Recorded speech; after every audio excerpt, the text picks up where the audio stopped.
Hello दोस्तों। आज की इस वीडियो में हम डिस्कस करेंगे जब हमारी पार्टनरशिप फर्म रिकॉन्स्टिट्यूट होती है तो वर्कमैन कंपनसेशन रिजर्व को किस तरीके से बुक्स में ट्रीट किया जाता है। रिकॉन्स्टिट्यूशन का मतलब आपको पता ही है। ये हमारे 4 चैप्टर कवर करता है। सबसे पहला, change in existing profit sharing ratio, admission of new partner, retirement of partner and death of a partner. तो इन्हीं चारों चैप्टर में सेम ट्रीटमेंट होगा वर्कमैन कंपनसेशन रिजर्व से रिलेटेड। तो सबसे पहले तो ये जानना ज़रूरी है कि वर्कमैन कंपनसेशन रिजर्व का मतलब क्या होता है। ये हमारा एक रिजर्व होता है जो बिजनेस अपने प्रॉफिट में से पैसा निकाल के रखता है। अब बात आती है क्यों रखता है, ताकि पे किया जा सके अपने एम्प्लॉयज को कंपनसेशन के तौर पे। तो हमारी 5 पॉसिबल सिचुएशन यहाँ पे बन सकती है। सबसे पहली सिचुएशन, हमारे पास वर्कमैन कंपनसेशन रिजर्व का एक अमाउंट होगा। अब उससे रिलेटेड या तो क्वेश्चन में कोई इंफॉर्मेशन नहीं होगा क्लेम से रिलेटेड कि कोई क्लेम हमें पे करना भी पड़ रहा है या नहीं, या तो कोई इन्फॉर्मेशन दे ही नहीं रखी है, या फिर बोला गया है कि क्लेम हमारा है जीरो। दोनों ही हमारी सेम सिचुएशन होती है।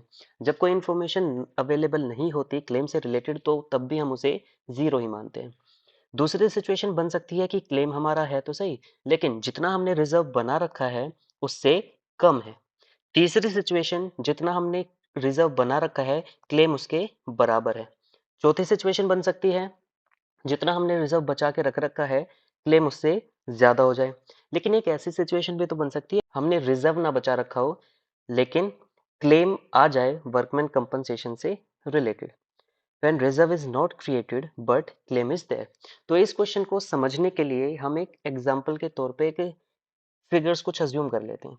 मान लो हमारे पास पार्टनर्स हैं ए, बी और सी। इनका प्रॉफिट शेयरिंग रेशियो है 5:3:2। हम अज्यूम कर लेते हैं कि वर्कमैन कंपनसेशन रिजर्व की वैल्यू है हमारे पास 1 लाख रुपए। ठीक है। अब सबसे पहली सिचुएशन, क्लेम हमारा है कितना, जीरो। यहाँ पे हम क्लेम अज्यूम कर लेते हैं 30,000 का। यहाँ पे क्लेम क्योंकि इक्वल होगा तो अज्यूम है, अज्यूम क्या करने, इसमें तो सेम ही वैल्यू होगी। फिर हम क्लेम अज्यूम कर लेते हैं 1,20,000। और यहाँ पे क्लेम रिजर्व तो है ही नहीं हमारे पास, तो क्लेम हम अज्यूम कर लेते हैं, मान लो चलो 10,000 रुपये। तो चलिए एक एक करके सारी सिचुएशंस हम देखते हैं। तो पहली सिचुएशन है हमारी, जब हमारे पास कोई भी इंफॉर्मेशन नहीं हो क्लेम से रिलेटेड या बोला गया हो क्लेम है हमारा जीरो। तो यहाँ पे हमें एक जर्नल एंट्री पास करनी होती है। तो जर्नल एंट्री हमारी क्या बनेगी, सबसे पहले वर्कमैन कंपनसेशन रिजर्व जो हमारे पास होता है उसके बैलेंस होते हैं क्रेडिट। तो जब हम इसका ट्रीटमेंट करेंगे तो इसको जर्नल एंट्री में किया जाएगा डेबिट, ताकि इसकी वैल्यू हो सके जीरो।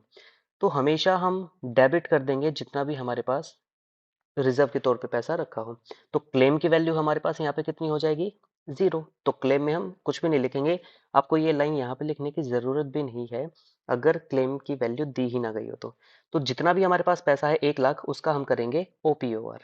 ओपीओआर का मतलब होता है ओल्ड पार्टनर्स ओल्ड रेशियो। तो 1 लाख को हम 5:3:2 की रेशियो में बांट देंगे। तो 50,000, 30,000 और आ जाएगा हमारा 20,000।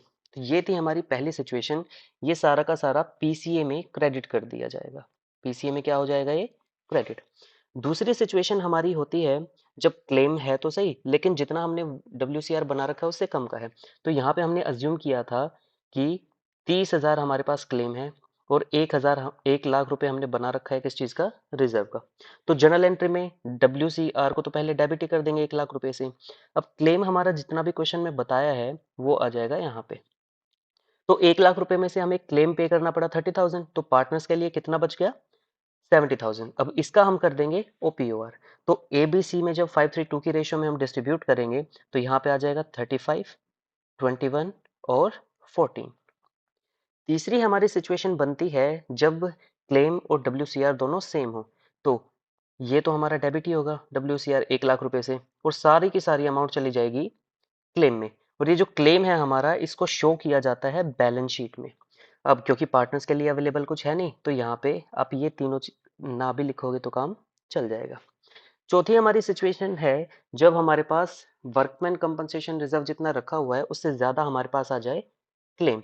तो अभी जब हमने डिस्कस किया था 1 लाख रुपए हमारे पास रिजर्व का था, हमने अज्यूम किया था कि क्लेम कितना बन रहा है हमारे पास, 1,20,000। तो पार्टनर्स को बांटने के लिए तो कुछ है नहीं हमारे पास, तो ये चीज हम यहाँ पे शो नहीं करेंगे। हम बैलेंसिंग फिगर है आ रही है ऊपर, तो ये हम शो कर देंगे ऊपर 1 लाख और 1,20,000 का डिफरेंस जो भी है वो 20,000 हम यहाँ पे शो कर देंगे। तो ये है हमारी एंट्री जब क्लेम ज़्यादा होता है रिजर्व की अमाउंट से। अब अगर हमारे पास क्लेम है ही नहीं, मतलब सॉरी हमने रिजर्व बना ही नहीं रखा, लेकिन क्लेम आ जाए, तो रिजर्व में तो कुछ डेबिट कर ही नहीं सकते। तो जितना भी हमारा क्लेम आएगा वो सारा का सारा रीवैल्यूएशन में ट्रांसफर कर दिया जाएगा। फिर रीवैल्यूएशन के थ्रू पार्टनर्स कैपिटल अकाउंट में हम उसको ट्रांसफर कर सकते हैं। यहाँ पे एबीसी लिखने की जरूरत आपको नहीं पड़ेगी। तो इस चैप्टर को अगर मैं समराइज फॉर्म में आपको बताऊं, तो जितना भी हमें रिजर्व की अमाउंट दे रखी होती है उसे सबसे पहले तो कर दिया जाता है डेबिट, WCR को। फिर उसमें से हम निकाल लेते हैं क्लेम, जिसको ट्रांसफर कर दिया जाता है बैलेंस शीट में। और जो भी हमारे पास अवेलेबल होता है अमाउंट क्लेम का पैसा निकालने के बाद, उसको PCA में ट्रांसफर कर दिया जाता है OPOR में। और अगर बाई चांस क्लेम आ जाए ज़्यादा तो उसको ट्रांसफर कर दिया जाता है रीवैल्यूएशन के थ्रू। तो ये थी इसकी सिंपल सी ट्रीटमेंट। तो आई होप आपको अच्छे से समझ में आई होगी। अगर कोई डाउट है तो आप कमेंट करके मुझे बता सकते हैं। और किसी एक पर्टिकुलर टॉपिक पे अगर आप कोई वीडियो चाहते हो तो वो भी आप कमेंट करके मुझे बता सकते हो। तो मिलते हैं अगली वीडियो में।